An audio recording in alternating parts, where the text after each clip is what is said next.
Salut à toi, c'est Amaury. Bon, alors on a vu dans ma dernière vidéo sur les intérêts composés qu'on pouvait se construire un capital conséquent au cours du temps en faisant les choses correctement. C'est bon, tu es chaud, tu veux investir, mais tu sais pas encore dans quoi. Eh bien ça tombe bien parce que j'ai fait cette vidéo pour toi. On va parler des classes d'actifs, c'est parti.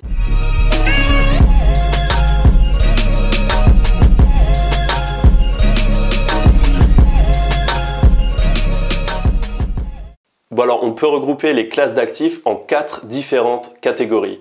On a notamment les actions, les obligations, le cash et une dernière catégorie un peu fourre-tout qu'on va appeler classe alternative. Bon alors dans cette vidéo je vais te parler de ces 4 différentes classes d'actifs, ce qu'elles contiennent, comment on peut accéder à ces classes d'actifs. Enfin on verra qu'il y a plusieurs produits financiers mais je vais en recommander un particulièrement et pourquoi en fait c'est important de s'intéresser à toutes ces classes d'actifs. On verra ça en fin de vidéo. Bon, alors on va commencer tout de suite avec la première classe d'actifs, c'est-à-dire les actions. Bon, alors tout d'abord, qu'est-ce qu'une action? On va vraiment commencer par la base. Une action, c'est un titre de propriété qu'a un investisseur sur une entreprise.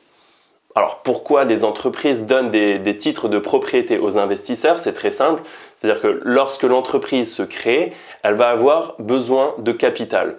Alors bon, au début, c'est les fondateurs qui vont mettre chacun de l'argent de leur poche pour former le capital social de l'entreprise. Ensuite, ils vont faire appel à des investisseurs privés qui vont investir de l'argent dans cette entreprise. Mais lorsque l'entreprise va vouloir scaler, lorsqu'elle va vouloir, elle aura besoin de beaucoup d'argent, eh ben, ça va plus suffire. Et ce qu'on va proposer à cette entreprise, c'est d'aller en bourse, c'est-à-dire de vendre des nouvelles parts qu'elle va créer aux investisseurs du monde entier. Et donc c'est ça en fait une action. Une action, ça représente en fait une part d'une entreprise.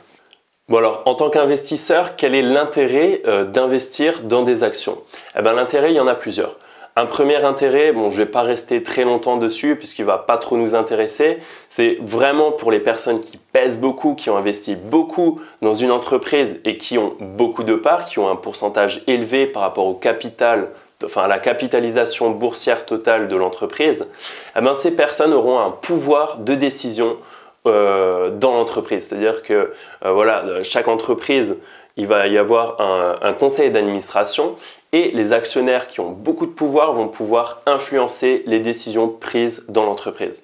Un autre avantage, ce sera que l'entreprise va verser des dividendes ou pas d'ailleurs, c'est elle qui décide, mais très souvent on a des dividendes à ses actionnaires. Alors les dividendes, d'où ça vient?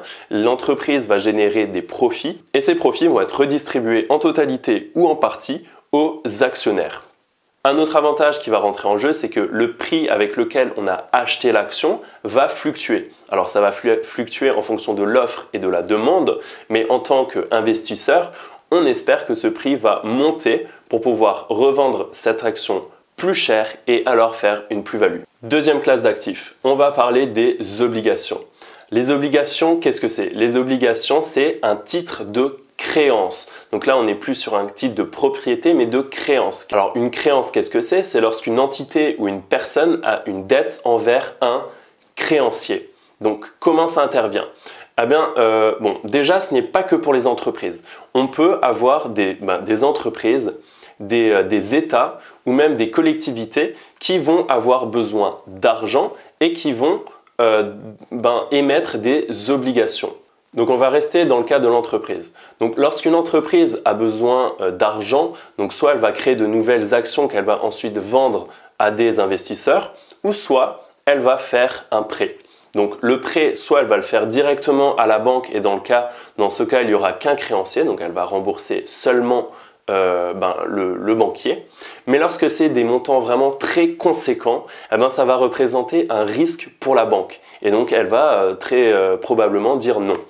Et pour ne pas être bloqué, ce que va faire l'entreprise, c'est qu'au lieu de demander à une banque de l'argent, de faire un prêt en échange d'intérêts et puis bien évidemment le remboursement du capital, elle va ouvrir ce prêt, cette dette à tous les investisseurs du monde entier. C'est-à-dire que chaque investisseur va pouvoir payer une obligation qui est en fait une partie du prêt. Donc quel est l'avantage pour l'investisseur d'investir dans des obligations? Eh bien c'est qu'en retour, il va recevoir des intérêts. Ce sera notamment l'un des paramètres de l'obligation. Il y a un autre paramètre qui rentre en compte, c'est l'échéance. C'est-à-dire que l'obligation va être limitée dans le temps, ça peut être de très courte durée sur quelques mois ou alors sur plusieurs années. Et donc plus l'échéance sera longue, plus le risque augmentera et on peut espérer des intérêts plus élevés. Troisième classe d'actifs, ça va être le cash. Et oui, on a tous du cash, des euros, des dollars, du pound, etc. Eh bien, il faut savoir que ça appartient à une classe d'actifs. Ok, et la quatrième catégorie des classes d'actifs, ça va être les actifs alternatifs. Donc c'est un petit peu la catégorie fourre-tout où on va tout ranger. Donc on va notamment ranger dans cette catégorie l'immobilier. Et là, c'est très important de le savoir parce que, en fait, en immobilier, bien sûr, on peut acheter un bien, signer voilà, la vente chez le notaire, etc. Mais il faut également savoir que vous pouvez investir dans l'immobilier depuis chez vous sur votre canapé en cliquant sur un bouton. En fait, vous allez investir dans l'immobilier sur des places boursières. Vous allez échanger des titres de propriété.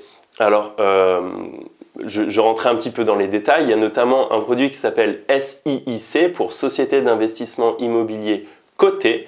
Et donc, vous allez pouvoir trader d'un investisseur à l'autre ces différents titres de propriété. En plus de l'immobilier, on compte également tout ce qui est commodité. Alors dans les commodités, on va notamment placer tout ce qui est métaux précieux. Vous pouvez acheter de l'or, vous pouvez acheter de l'argent, n'importe quoi, mais également dans l'alimentaire, dans du blé, dans de la farine ou que sais-je. Bon allez, le petit dernier, ça va être le bonus. Je suis sûr que vous en avez tous entendu parler sur ces derniers mois, c'est les crypto-monnaies. Bon alors concrètement, quand on veut investir dans ces actifs, comment ça se passe? Lorsqu'on investit en bourse dans de l'or, alors qu'est-ce qui se passe? Est-ce qu'on envoie, on fait un virement et ensuite on a l'or qui arrive par la poste? Eh bien en fait, non. On a différents produits d'investissement. Alors on a notamment les futurs, on a les options, etc.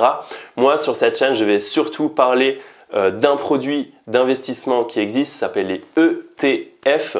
C'est vraiment, moi personnellement, mon produit d'investissement favori puisque toutes les classes d'actifs qu'on vient de citer juste avant, eh bien, on peut, via ce produit, investir dans ces classes d'actifs de façon totalement liquide, c'est-à-dire qu'on peut l'échanger très facilement. Et c'est quelque chose de vraiment nouveau, c'est-à-dire qu'il y a 30 ans, ça n'existait pas. Bon alors, pourquoi c'est important de connaître toutes ces classes d'actifs?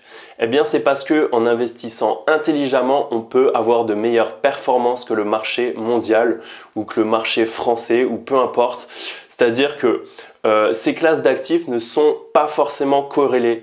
Il y en a qui vont avoir des corrélations totalement opposées. C'est-à-dire que quand une va monter, l'autre va descendre.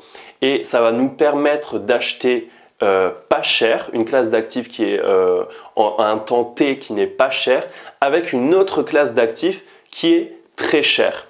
Et puisqu'on aime bien les study cases dans cette chaîne, on va en faire un tout de suite. Donc on a ici un graphe qui représente la valeur en ordonnée de deux actifs, l'actif 1 en vert et l'actif 2 en bleu, au cours du temps. Donc on va dire que par exemple ça, ici, c'est une année. Bon, alors on voit qu'ici, le rendement de ces deux actifs au bout d'une année est de 0%, puisque la valeur est redescendue à 0. En revanche, ces deux actifs sont totalement décorrélés. C'est-à-dire que lorsque l'actif ici en bleu a un prix cher, l'actif ici en vert est bien moins cher. Ce qui fait que lorsqu'on se trouve ici, si on vend l'actif 2 pour acheter l'actif 1, eh bien on va générer une plus-value. Et cette opération, on va pouvoir la répéter une fois, deux fois, trois fois. Ce qui fait que même si à la fin de l'année, eh bien, pour les deux actifs, on a un rendement nul, eh bien on aura quand même généré de l'argent. Alors ce type d'investissement, ça s'appelle de l'allocation d'actifs tactique. Et moi, c'est vraiment ma technique d'investissement favorite puisque, regardez, même avec des rendements nuls, eh bien, on arrive à faire de l'argent. Bon alors ce cas est bien évidemment un cas extrême. Ça n'existe pas d'avoir deux actifs qui ont des corrélations totalement opposées, c'est-à-dire que quand l'un monte, l'autre va descendre. Et c'est pas non plus possible de prédire à quel moment il faut vendre et à quel moment il faut acheter. En revanche, il existe des modèles financiers, vraiment des stratégies, c'est-à-dire qu'il y a des chercheurs qui ont passé beaucoup de temps à chercher, tester les corrélations entre plusieurs actifs, etc. Et il existe aujourd'hui un panel de stratégies dont les performances ont été prouvées au cours du temps. Là, on va parler de EBI pour Evidence Based Investing, c'est-à-dire que lorsqu'on a une preuve historique qu'une stratégie a fonctionné au cours du temps. Eh bien, des stratégies comme ça, il va en exister de toutes sortes.